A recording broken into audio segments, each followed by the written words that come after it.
You're listening to an Airwave Media podcast. We took it all. We brought them to our land. An endless night, ember hot and icy cold. The rage of the earth. We made this curse. Carved it in the blood on our backs. We did not see. We could not, but she did. And in the end... What will I become? Senua's Saga. Hellblade 2. Play it now with Game Pass. Recorded in Chicago, Illinois, with your hosts, Ken, Matt, Neal, and Jeff. This is Triviality.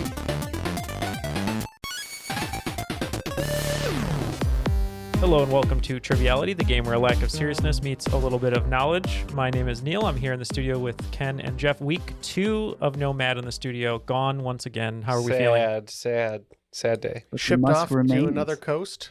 Yep, another coast. A coast with the most. But he's still here with us, so... Yeah, we have Matt's urn. It's empty, but it's here just to represent him. And it gives me my for future use. For future use. Whenever you're ready, Matt. It's the urn that the pallbearer used to carry with the Undertaker. How are you, Matt? Apparently dead. So rough over here. That's what happens when you leave town. You're dead to us. That's true. How's everyone else doing here? Doing great. Good. So we have some great guests here with us today. A few weeks ago, you probably heard a game hosted by our contestant today, and he's coming to us from Enid, Oklahoma, and that is Sam Young. How are you, Sam? I'm doing really good. And do we want to talk about what happened? Yeah, sure. So we've only had 2 instances of not foul play, but things that have happened. Foul play for sure. Foul play. So once there was an episode, it'll remain nameless because it was a great episode. But the machine we used to use before the patrons allowed us to buy a new machine completely fried the memory card that we had, and it fried one episode. So there was one episode that was lost to the ether that we hope to recreate one day, and then there was another episode that Sam hosted that was a lot of fun. And for some reason, the numbering system and our memory cards, our hard drives and all that kind of stuff, it was just like lost in there, and we couldn't find it. The lost file. It was the lost file, where T-Rex goes to Santa Barbara or wherever and terrorizes children. Yeah. But we found it, and it was recorded, I think, in what, Sam, November? November, I'm pretty sure, yeah. Of 2021. But a couple weeks ago, we brought it to you, so... Yep. There you go. We had a lot of fun with it. So, Sam, recovery. We recovered. You're right. Now that you're a contestant, not a host, tell us a little bit more about yourself and the special guest sitting beside you. Well, I am a high school computer teacher, and I also the academic team coach at a little country school here close to Enid. And I have with me today my son, Asher, who's 15. You may not hear him on the microphone, but he's here, and he's helping supply answers to me in case I don't know an answer. And so good morale. He tends to know more than I do, so. Yeah, good morale having Asher here. So thank you both for joining us today, and for Sam for coming back. We had a nice exchange with Sam over our messenger, and I won't say what it was, but he had a really funny joke, but you can't tell through text. And we were all really worried, but it was a funny joke. I was making him sweat a little bit. Yeah, so it was great. So thank you for that. But yeah, we're excited to have you here. So thank you for joining us. And in order to play the game, we need a host. And coming to us from Lexington, Kentucky, Rules Guy Impersonator on Patreon, which we appreciate. Troy Cooper, how are you, Troy? Doing great. How are y'all? Doing awesome. Tell us a little bit about yourself. Like I said, my name is Troy. I'm an assistant professor at the University of Kentucky in the School of Information Science. Been here for about 10 years now, and general trivia fan and big fan of the show. So I really appreciate you guys giving me the opportunity to come on. Yeah. Oh, of course. Happy to have you. Yeah. And how is University of Kentucky, the Wildcats? How is it over there? It's really exciting right now. The kids are back. I call them kids. They're all 18. They're adults at least. It's exciting, and football season's about to come in strong. I know Kentucky's sort of seen as a basketball school, which it very much is, but as of late, the football team's been gaining some notoriety too. So there's some excitement on campus. It's good. Cool. So last game I noticed that we have a long streak going of Darren rule reads, right? That's right. So of the other rule reads that we've displayed on the show, which one do you want to hear today? How about Gilbert Gottfried? All right, bring back Excellent to Gilbert. choice. Triviality Podcast is 2 rounds of 20 questions worth 10 points apiece. At halftime, there's a special swing round by this week's host. In the final round, players wager points they've earned for a chance to become the cream of the crop. Crop rules everything around me. All right, nice to hear him again. Yeah, it is good to hear him. Always good to hear Gilbert. Sad loss, but he'll always be here with us at Triviality. That's right, preserving the memory. Well, speaking of Gilbert, I think there's a joke that he would appreciate. And Matt, you're going to be teaming with Sam today, and what is your team name going to be? Well, I don't even know why we were doing this, but we had to have an Edgar Allan Poe name, and we went through about 30 of them and came with the original classic, A Telltale Fart. It's because we are going to be the fall of the House of Asher. That's why. Because that's our way of being a little threatening right now, Yeah, since, you know, because we're going to take you guys Sam out. and Asher are sitting over there, and we thought we'd intimidate you a little bit. Yeah, Neil likes to ask With a the second pun. team whose name it relies on the first team's name first. Classic Triviality move. I'm keeping you on your toes, though. That's why. Yeah, thank you for that. Well, yeah, those are the teams. Jeff's going to sit out, provide color commentary. And are you keeping score? Okay. I don't know how much you were doing today, but So can you keep score? can you? I will try Could you my do something, Jeff? darndest. All right. So we're ready to go. Sam and Matt, you guys ready to go? You know it. Yes, All right. we're ready. All right, Troy, take us to the promised land. I'm trying out new catchphrases. I'm not sure that I can do that, but I can give you 2 question out of 1. 10, Neil. Not I a good think one. we're going to try that one again. So, Why? no, I meant a different All right. catchphrase. Oh, okay. All right. So question 1, round 1. It's time to get things started. On The Muppet Show, Animal plays the drums in a band called Dr. Teeth and the Electric Mayhem. Besides Animal and Dr. Teeth, name one of the other members of that band. Okay, yeah, I like All that. right, we're locked in. We'll lock in. Bad guess, but we'll see. So you said you're not 100% sure on any Like of the I other can ones? visualize every single one of them. There's, you know, the lady with the long blonde hair, and God, I can't think of any of their names though. I mean, Animal's the only one I knew, and he took it away from us. I think the singer's based off Janis Joplin, and I think it's named Janice. Yeah, that does sound vaguely familiar, so that might be a good guess to go with. At first, I was thinking Rolf, but I don't think he's actually in the band. I think he plays the piano though, but I don't know if he was in the band. So No, yeah, if you're He's good, a solo artist. He I'm feels good more with Janet. underground, That was a good answer. So all right, we will go with Janice. And we're going for the same Muppet, but we said her name was Lola for some reason. All right. So yeah, Janice plays the guitar and does vocals. There's also Floyd Pepper, who plays the bass. Zoot, who plays the saxophone, and Lips, who plays the trumpet. That's right. Lips. Could have just said lips. yeah, that was real creative name. Like the telltale fart. Yeah, Much like it. Yeah. very descriptive. Yeah. Okay, question 2. A rose by any other name. One of the largest flowers in the world, the Amorphophallus titanum, blooms only once every 7 to 9 years. When it does, it produces a stench that has been compared to the smell of rotting meat. What is the more well-known colloquial name of this flower? We can lock in over here. The fart flower. That's what I was Yeah. thinking, but I don't know. That's... Boiled meat. I don't know this one. Golly. Like a gym, like a boys' gym locker room. We can go with some Something dumb answer like that, like the locker room flower or something. But the gym Yeah. socks flower. The old jockstrap flower. Yeah, Yeah. A bloomin' bloomer. I'm just not coming up with anything. So Yeah, we're gonna say I got absolutely nothing on this. So let's call it the stench flower. yep, stench flower works for me. Yep, we think they were drawing a parallel to what it reminded them of smell-wise, and we went with the corpse flower. Yes, it is indeed the corpse flower. Mm. One of the specimens was just blooming at the Cincinnati Zoo, and we took our kids up there to see it. Didn't end up seeing because it was a 2.5 hour wait to see it.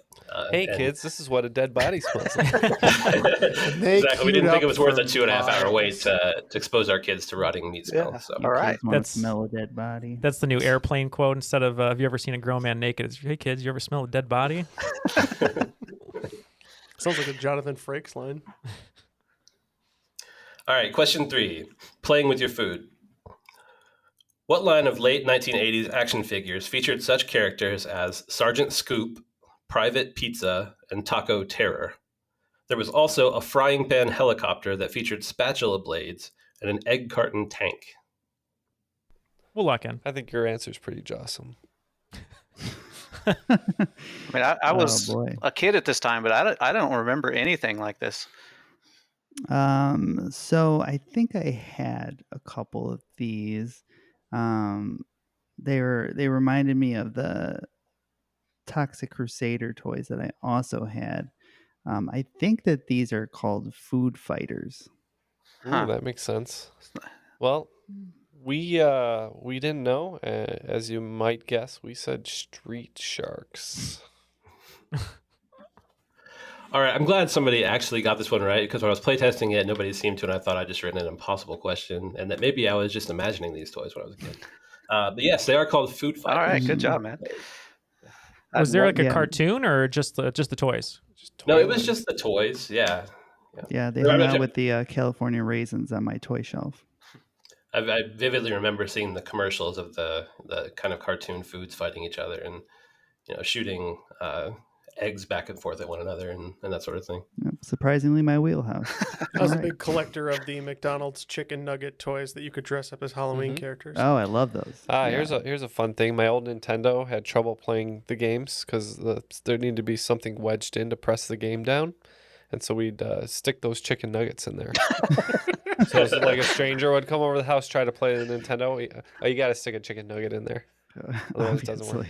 See, originally I was thinking McDonald's. I was thinking the ones that transform. Like you'd have the pancake box and would turn into a car or whatever. Oh, I had all those too. Yeah. Or the dinosaur that was the breakfast box. Mm-hmm.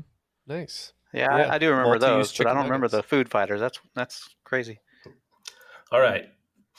Question number 4. Hey, that's just my aspirin. Medications such as aspirin, ibuprofen, and naproxen used as pain relievers and fever reducers are part of a class of drugs called NSAIDs, N-S-A-I-D. What does this acronym stand for? We can lock in. Yeah, I thought so. NSID. NSAID. Well, the last word's probably drug. Yeah.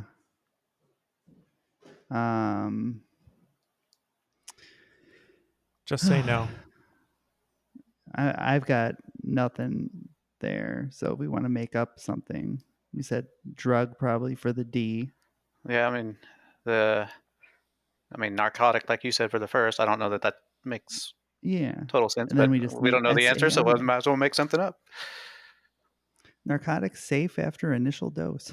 There you go. Okay, we'll go with it. Last week we said that Jeff's arteries are running on hollandaise, mine are running on NSAIDs. We said non-steroidal anti-inflammatory drug. Oh, of course he knows. Yeah, that's correct. Non-steroidal anti-inflammatory drug. 90% of Neal is actually this NSAID. So. All right, question 5. We're going streaking. Sometimes a team gets hot and stays that way. Within 2 games, what is the NHL record for the most consecutive wins by a team? For a bonus, 5 points, name that team. All right, we're locked in with a guess. Wild guess. So you said was it point streak or win streak? Win streak. Win streak. I mean, would this be some of the old Red Wings teams, or I'm not a big hockey fan, so I'm just kind of spouting out names I'm familiar with, which means they had a lot of popularity. So yeah, I'm guessing it's an old record because once ties became the norm, it kind of got more difficult. And we got within 2, so that means it's probably going to be close to 15 to 20 or something like that. Yeah, I was thinking 18 was what I was thinking. Okay. And I'm good with the Red Wings if you want to go Red Wings. I mean, that's about all of the help I've got. So yeah, 18 and Red Wings. We're locked in.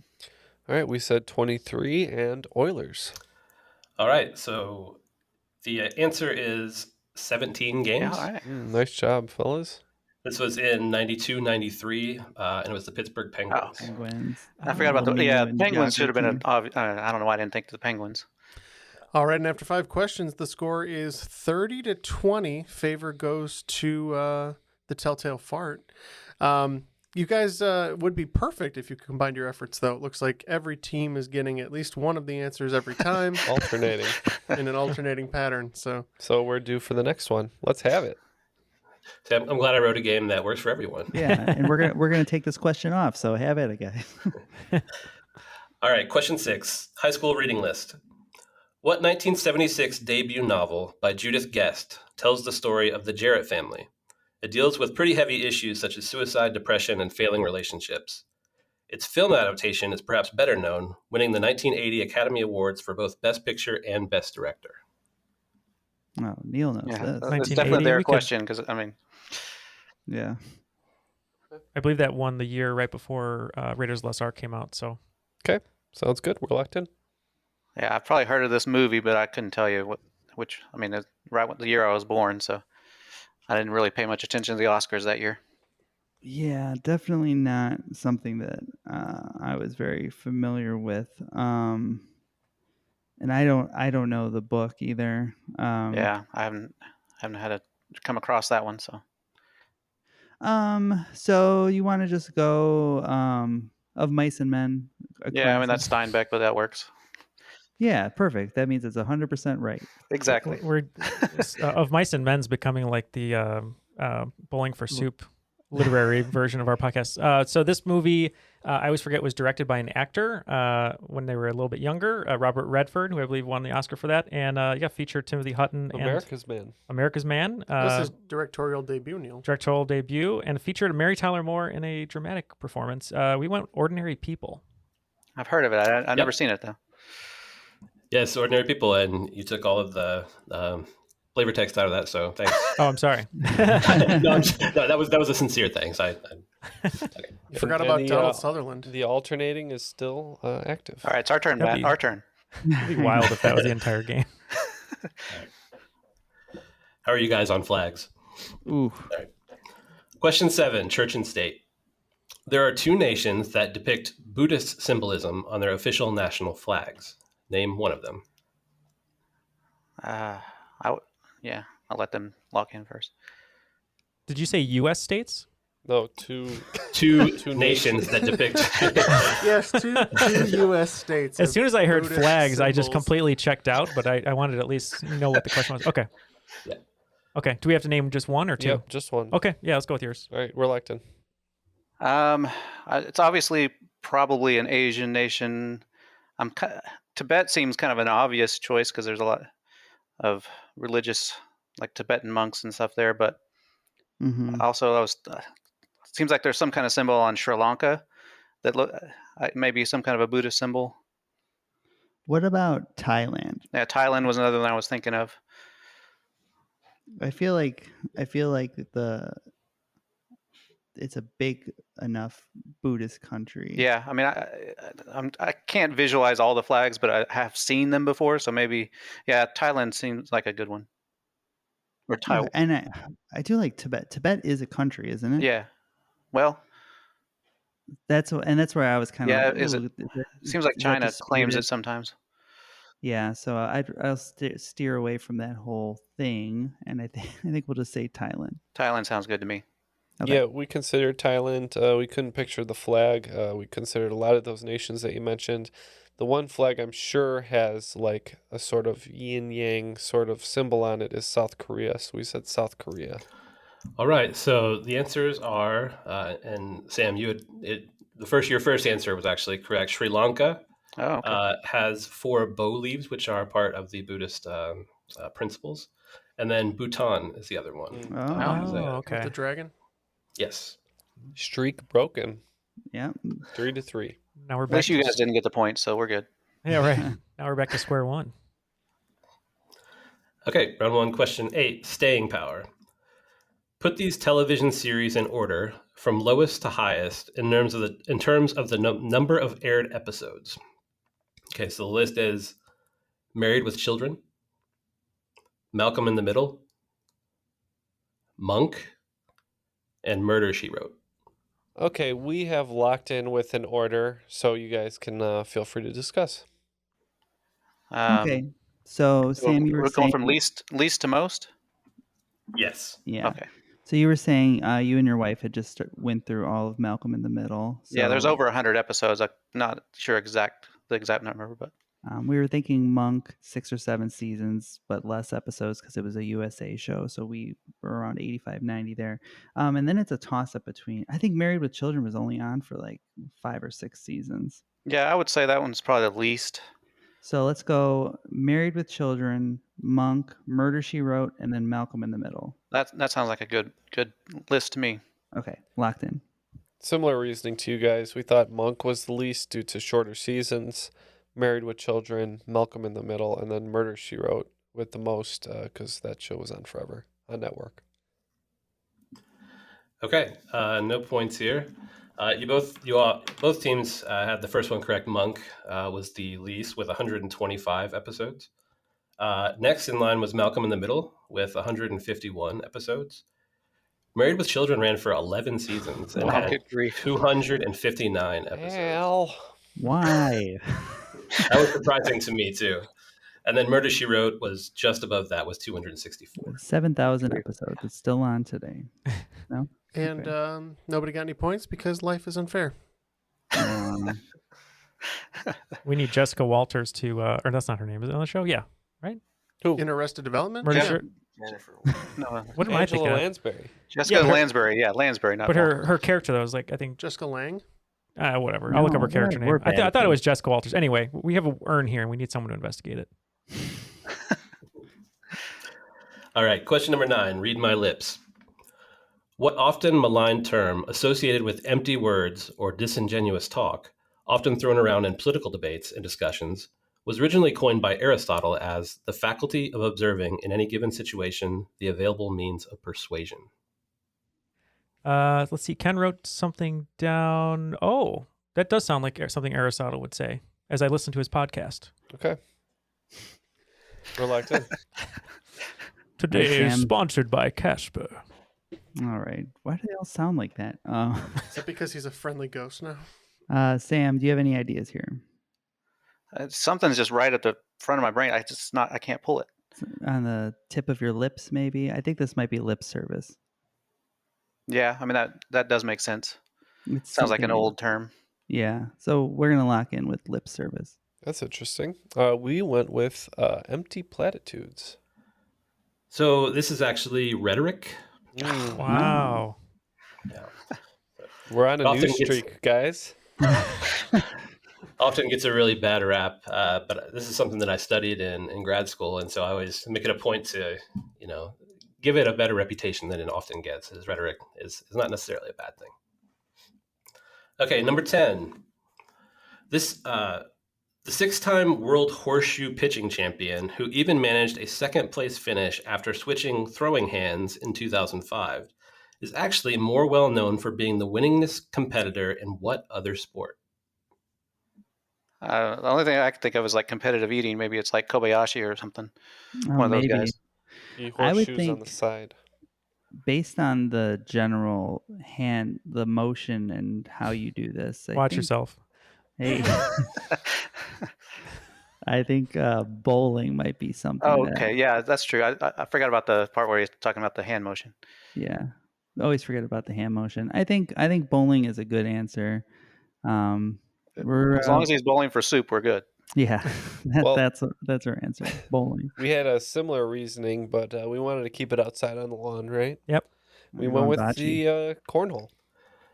Okay, so this is Walter Ray Williams Jr., the winningest bowler. Oh, yeah. I didn't even think about bowling, to be honest. I don't know why I went right to cornhole because I've seen it on ESPN recently, and I'm like, it was on top on the brain. Ocho. Yeah, they're showing cornhole all the time. And Jay Cutler, former Bears quarterback, was like in a tournament, like to be a champion. It's crazy.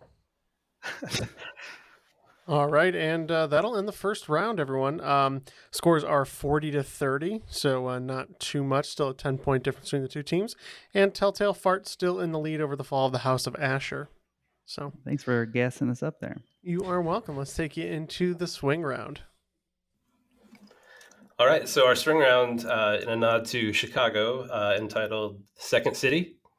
So I'm going to give you a list of 10 nations, and I want you to give me the second most populated city in that country.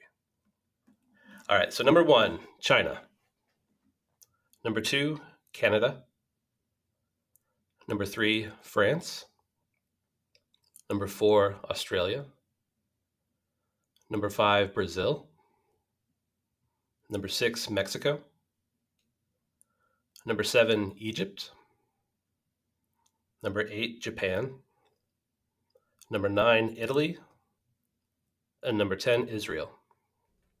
All right, we will think about these and we'll be right back. We took it all. We brought them to our land. An endless night, ember hot and icy cold. The rage of the earth. We made this curse.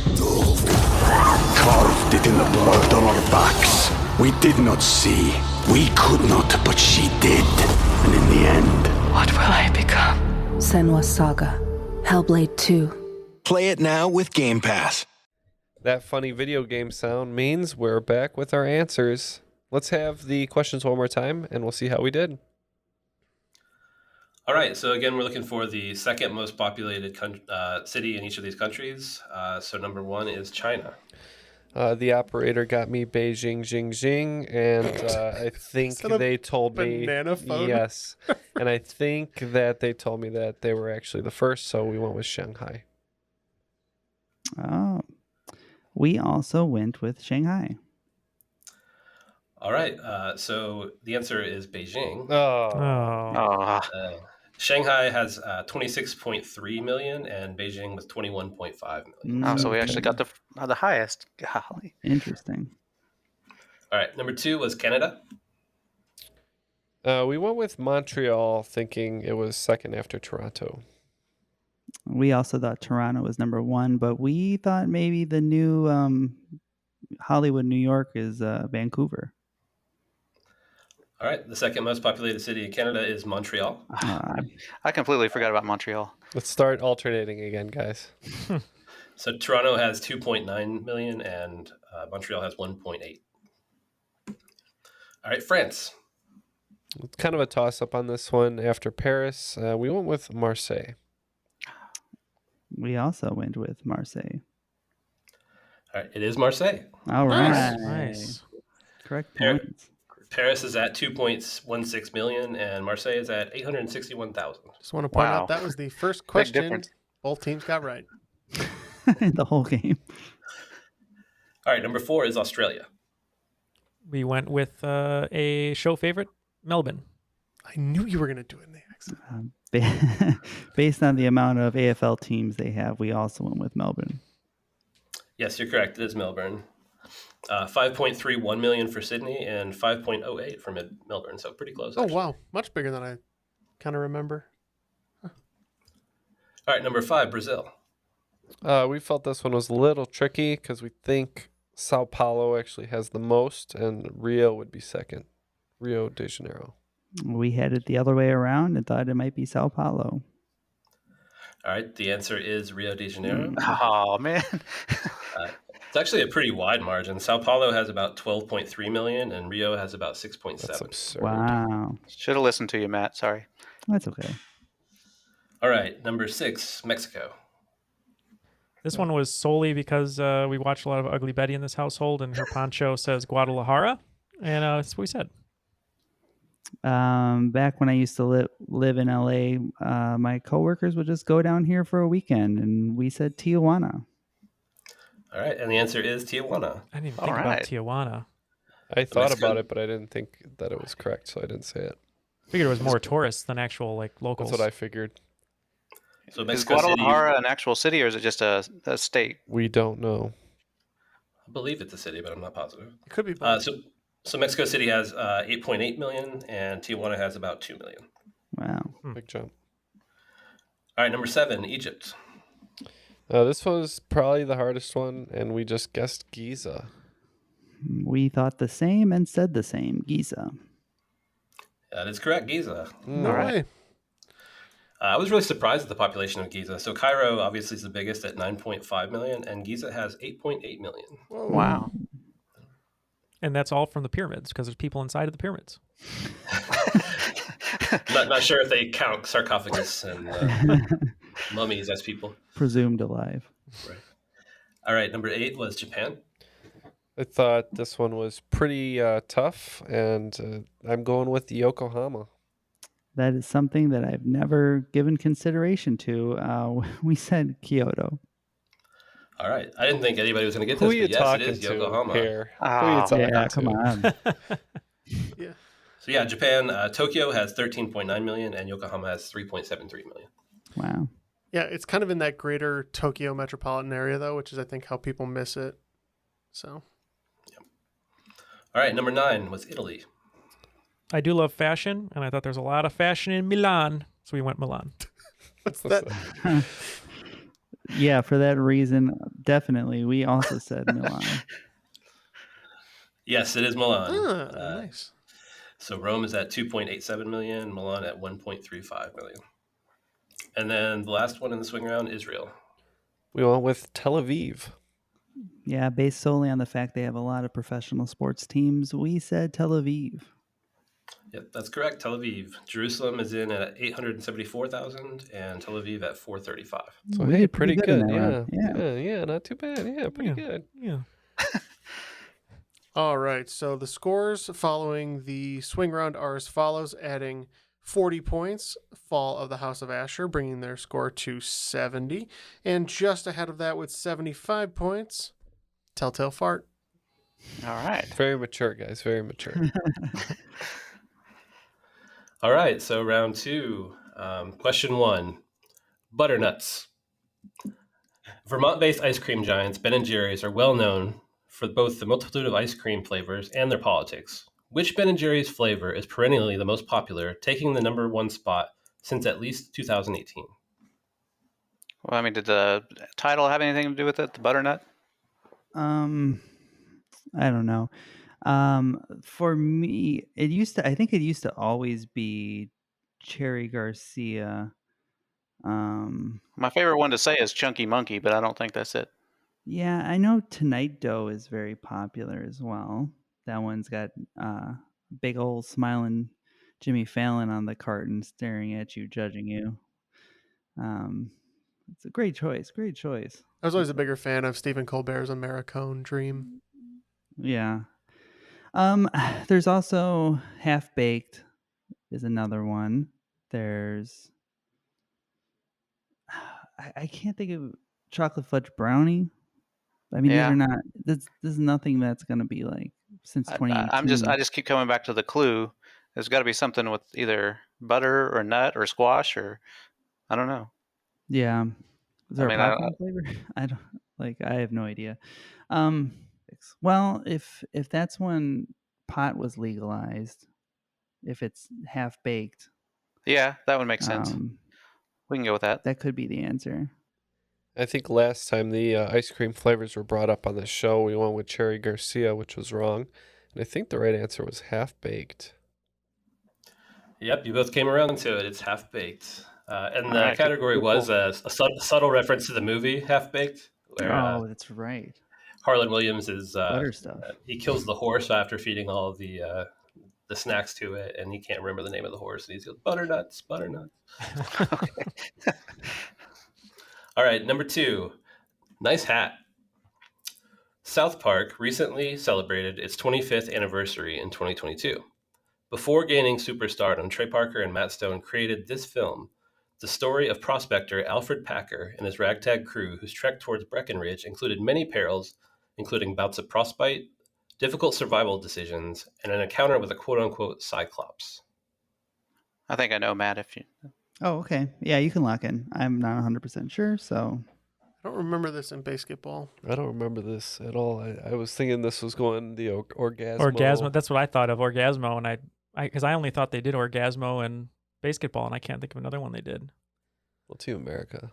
Or Team America, yeah, but like before South Park-ish era. Yeah, I mean, maybe also that's 25 years of South Park. Yeah, that's nuts. I'm old. I remember when I was in 6th grade, I was in like 4th grade when kids were watching that show. Or maybe when I was in 8th grade. I mean, kids were getting in trouble for just wearing a South Park T-shirt to school. We don't know. Let's just say I think it'd be a great plot for Orgasmo, that he's a prospector. Then he turns into Orgasmo. Yeah, I will go with Orgasmo. I don't know if I'm right. I just remember, and this actually, the more I think of it, I don't remember if it was a prospector, but I was thinking Wagons East, but that was like John Candy, and I don't know if that's the right time frame, so I may not be. I would have said Orgasmo, so and I don't think they're right either. So Wagons East is what we said, I guess. All right, unfortunately, neither correct here. This one's called Cannibal the Musical. Oh, I forgot about that one. Yeah. It's interesting if you're looking for a really, brain dead kind of movie. All right, question 3.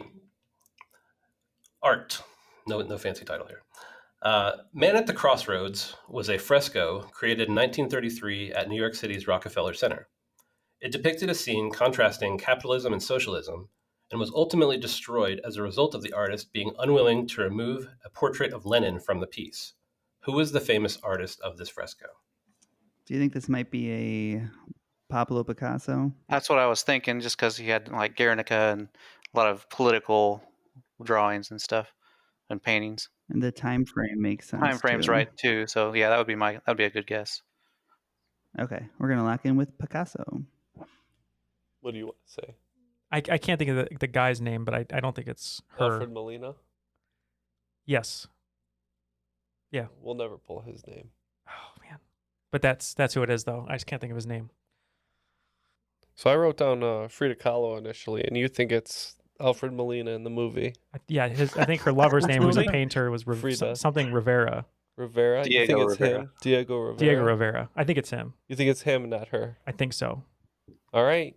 I could be wrong. I don't know. With Rivera. Okay. All right, good pull. Diego Rivera. Okay. Good teamwork, Neil. Yeah. I wouldn't have thought of it until you put it. Sam with the assist too. Yeah, well, that's just the first name. He knew the last name. There you go. That's true. Yeah, he just helped me out just to get across the finish line. We had Jeopardy rules as a general. He brought me to the promised land. I'm It's trying not happening, Neil. It's not happening. This is your 2022 fetch, and it's not happening. I've made a decision. Every episode now, I'm just going to try and come up with a new one and see what sticks. All right. Question number 4, the goat of beers.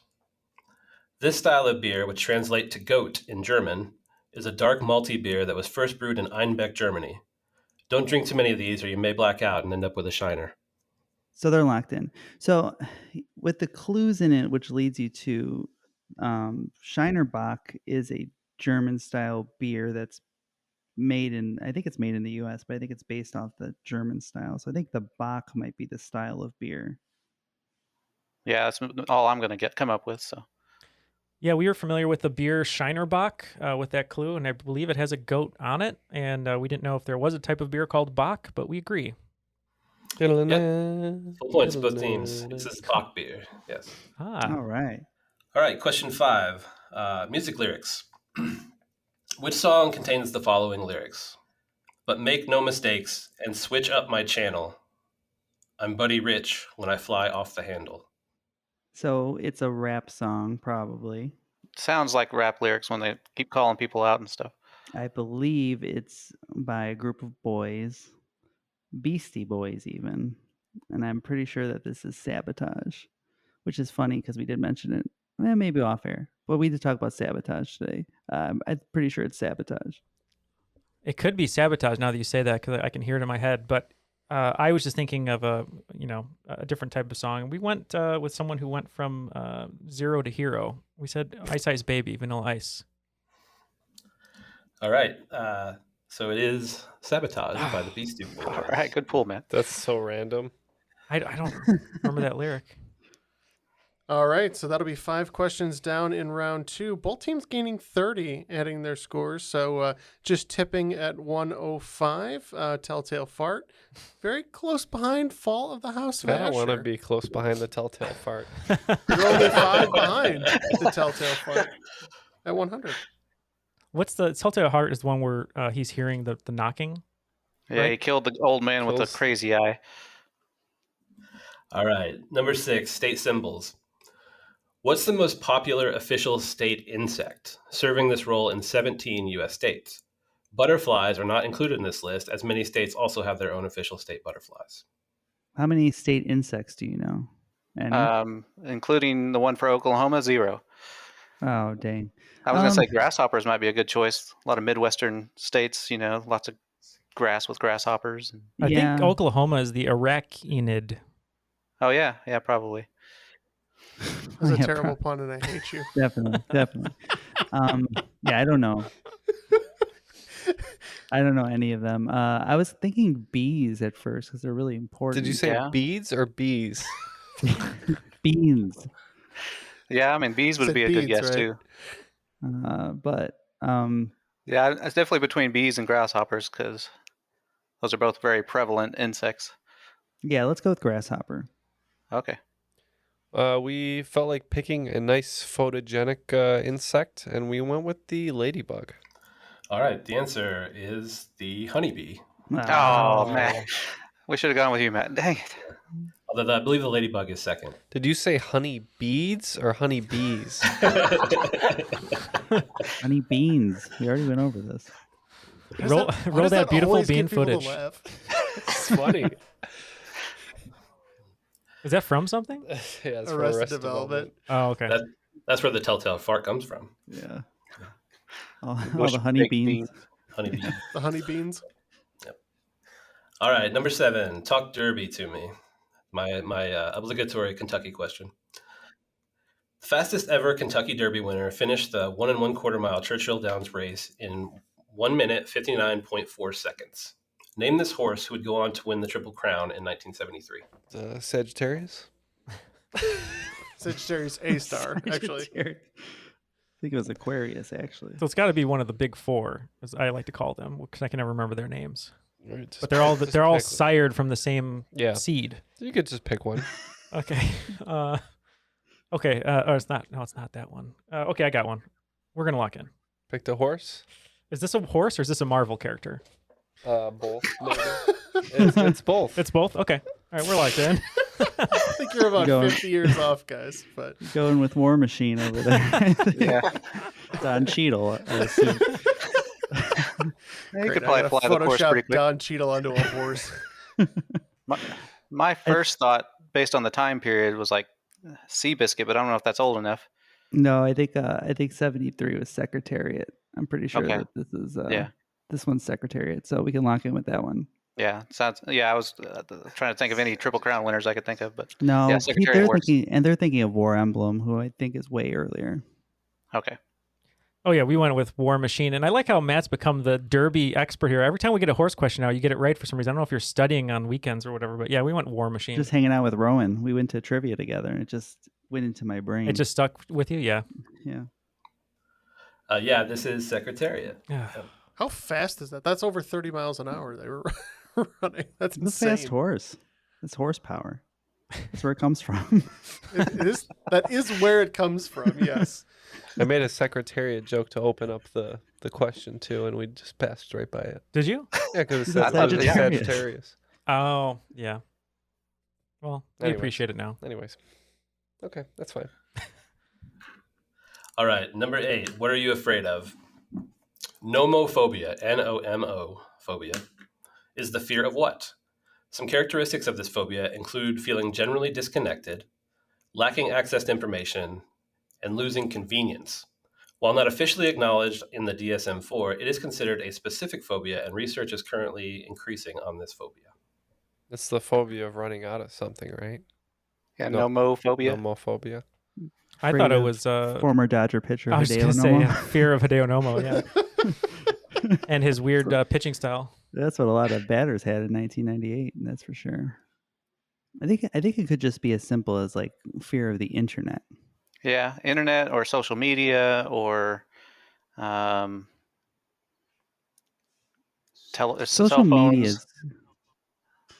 Yeah, I think. Oh, it's probably cell phones because meaning mobile phones, maybe. Yeah. Well, the last couple times we've gone with me, and you were right, so we better stick with yours. So No. I'm saying cell phones now. I changed my bet. We're going with cell phones or mobile phones. Okay. Fear of the phone or fear of not having the phone? Fear of using the phone. Okay. Oh, now I don't know. All right. Yeah, we said fear of like being disconnected from the internet. Okay. I'll let you figure out how to do points here. So the actual fear is the fear of being without your phone, your mobile phone. We were the opposite. Let's split the difference and both take the points. How about that? If you both take no points. No, we're both taking Doesn't make points. any difference either way. We both want more points so we can wager them and lose them later. Okay. I have a no point phobia, and I need the points. Short for no mobile phobia. Yes. Yep. No mobile phone phobia. Yep. All right, we're all taking It's a points. disease. We're all taking points on that one. I'm giving you each 5 because you said you were going to split the points. No. 10 points apiece for the people at home. You give Jeff any amount of power, and look what happens. And he seizes it. You mean if you give me discretion to, make rulings that are reasonable? And not just making crap up, Ken. All right. This isn't a reasonable game. We're each, For the people at home, we're each taking 10 points for your own scorekeeping pleasure. And if you were close to that answer, you should take 10 points too. Or 20. And even if you weren't, give yourself points. Feel good about yourself. It's a good podcast. It's just for fun anyways. Yeah. Are you having fun, people? Huh? No. Want to get nuts? I'll get nuts. All right, let's get the next one. All right, number 9. Let's get physical. Tai Bo was a popular fitness craze in the 1990s that combined elements of dance and martial arts into a workout routine. Who is the charismatic creator of Tai Bo, seen ubiquitously promoting the regimen on infomercials? Sounds like Matt wants to 3-2 on this one. Yeah, this is in our wheelhouse here. We grew up with this guy. Mr. William Blanks. Neil's still practicing this in 2022. I do Tai Bo often. Yeah. Does Billy Blanks have a cameo? Can we get him Actually, to do a rules read? We should. He should scream the rules at us. If you haven't seen Last Boy Scout, great cameo at the opening of that film by Billy Blanks. Yeah, we all know it, right? Billy Blanks. Yeah. Yep, you guys nailed it. Billy Blanks.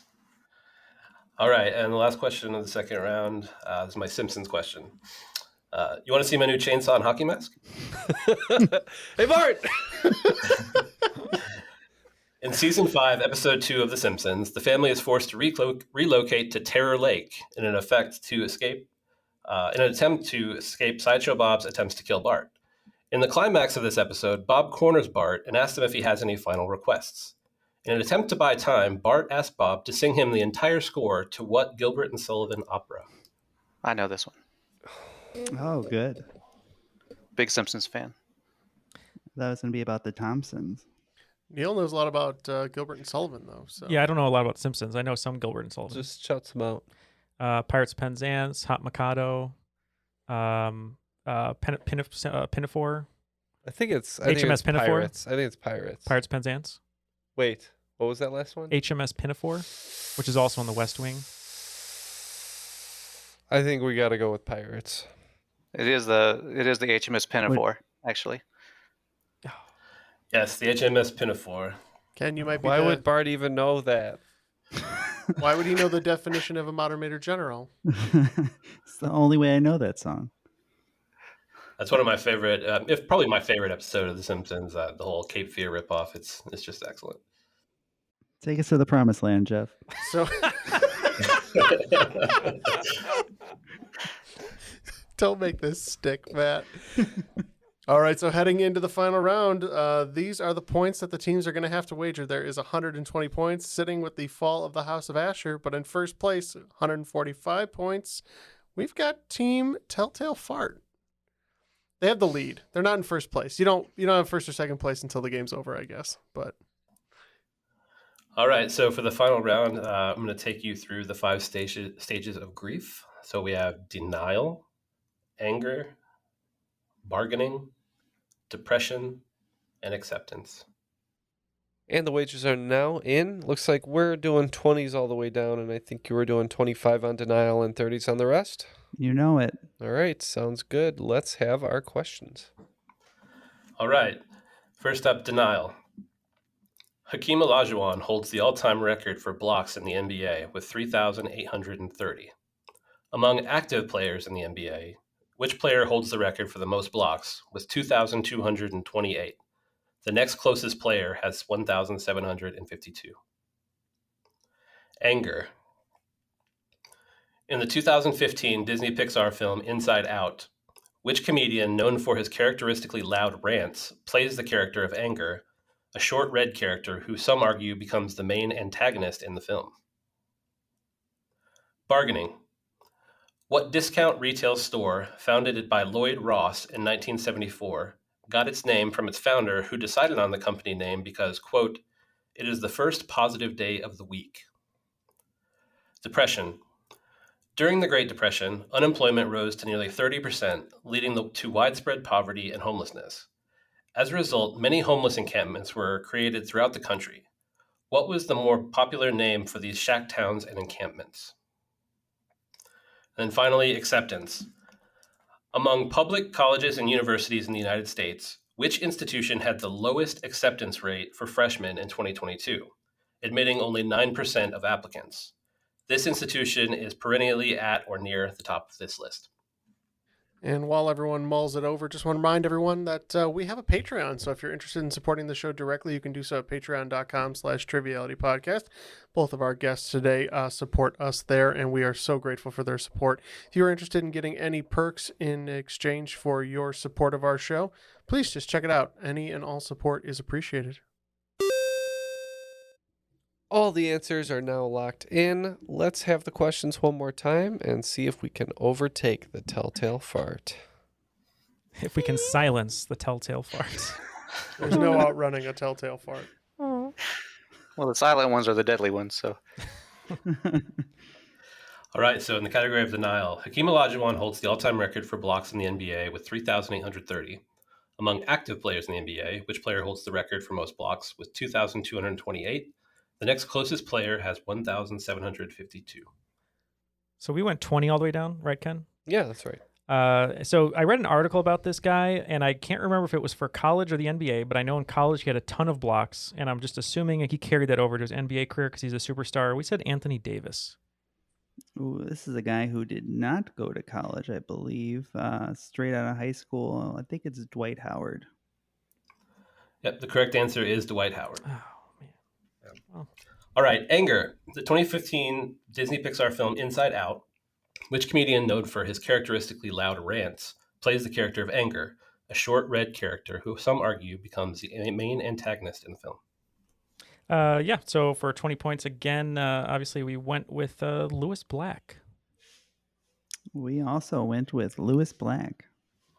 Yep, Lewis Black is the answer. All right, bargaining. What discount retail store, founded by Lloyd Ross in 1974, got its name from its founder, who decided on the company name because, quote, it is the first positive day of the week? Amazing pull from Neal here, so I'll let him take it.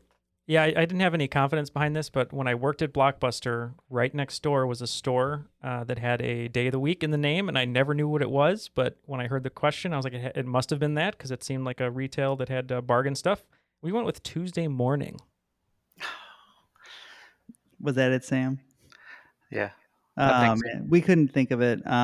Sam was pretty sure that there was a Tuesday in the title, so we went with our favorite discount retailer, Ruby Tuesdays. Both teams had the day of the week correct. It was Tuesday Morning. I just couldn't pull it out. All right, depression. During the Great Depression, unemployment rose to nearly 30%, leading to widespread poverty and homelessness. As a result, many homeless encampments were created throughout the country. What was the more popular name for these shack towns and encampments? Yeah, in honor of the president at the time, they were called, I believe, Hoovervilles. And that's what we said too, is Hoovervilles. Yep, that's absolutely right. Blame it on Hoover, and they brought up Hoover bills. All right, and finally, acceptance. Among public colleges and universities in the United States, which institution had the lowest acceptance rate for freshmen in 2022, admitting only 9% of applicants?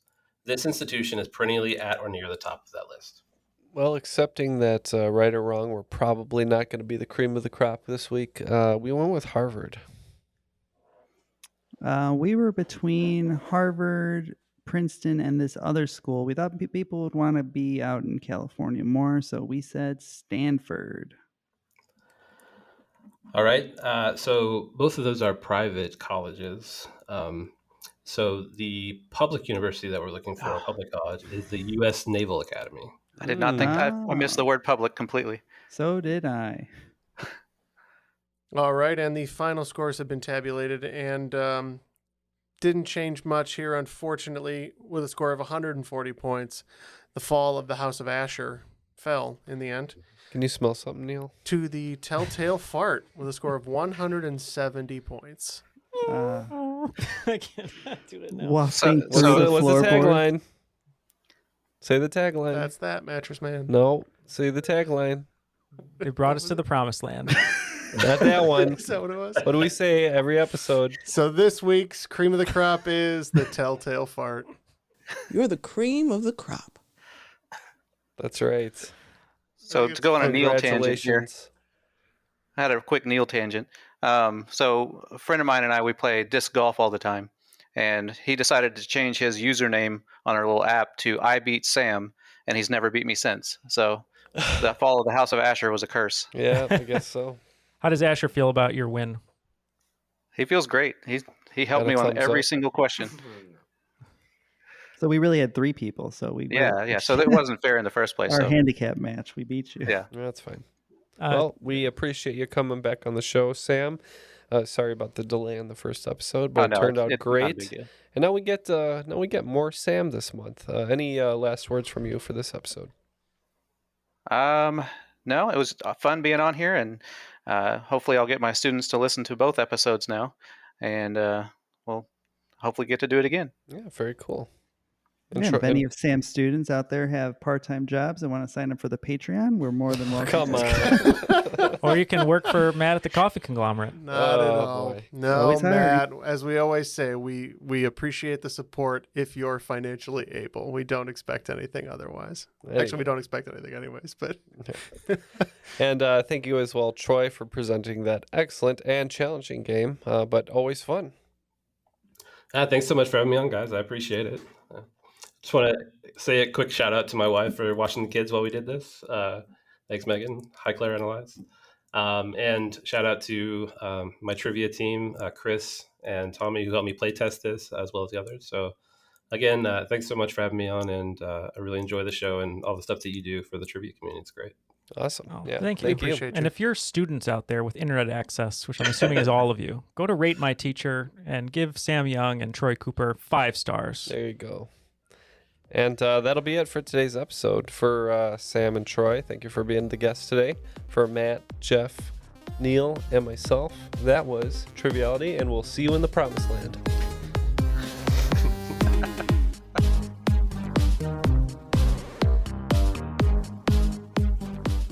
Okay, what was the one where he hears someone's like buried alive? Yeah, and cask of a he hears the beating of the old man's heart under the floorboards. So in this, it's his guilt. His guilt. Pounding. So in this one, it's more stress related, and he's hearing. And if you listen very carefully, it sounds like this. So he's not just hearing. He can't do his work, just driving him mad. Who is that? It's amazing Foley, Neil. The cask of Amontillado is the one where he buries the guy in the wall alive, right? Yes. Yeah. And with that guy being alive, he also goes.